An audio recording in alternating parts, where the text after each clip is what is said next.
ఎప్పుడు సమాజానికి ఏ సమస్య వచ్చినా ఆ సమస్య మీద ఈ యూనివర్సిటీ విద్యార్థులు కదలడం ద్వారా ఆ సమస్యకు పరిష్కారం దొరికింది.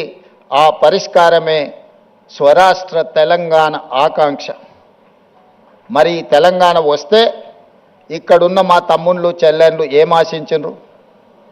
ఎవరి ఆస్తులు అడగలే, ఎవరి ఫామ్ హౌజులు అడగలే, వాళ్ళు సంపాదించుకున్న సొమ్ములో వాటాలు అడగలే.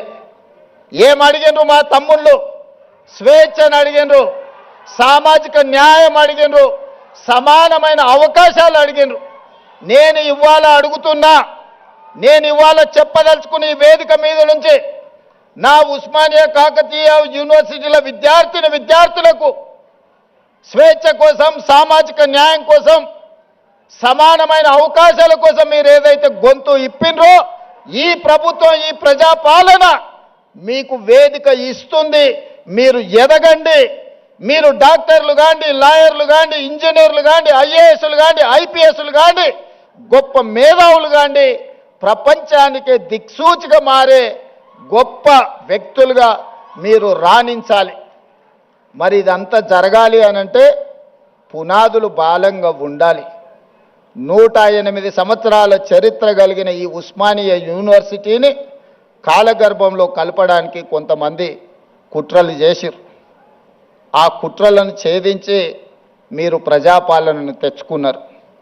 ఎవరి గురించి రాజకీయ విమర్శలు నేను చేయదలుచుకోలేదు.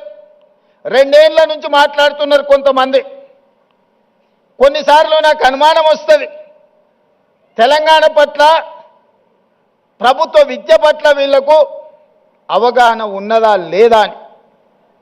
వాళ్ళు అంటారు రేవంత్ రెడ్డి గవర్నమెంట్ స్కూల్లో చదువుకున్నాడు, గ్రామీణ ప్రాంతంలో నుంచి వచ్చిండు, ఈయనకు పరిపాలన చేత కాదని.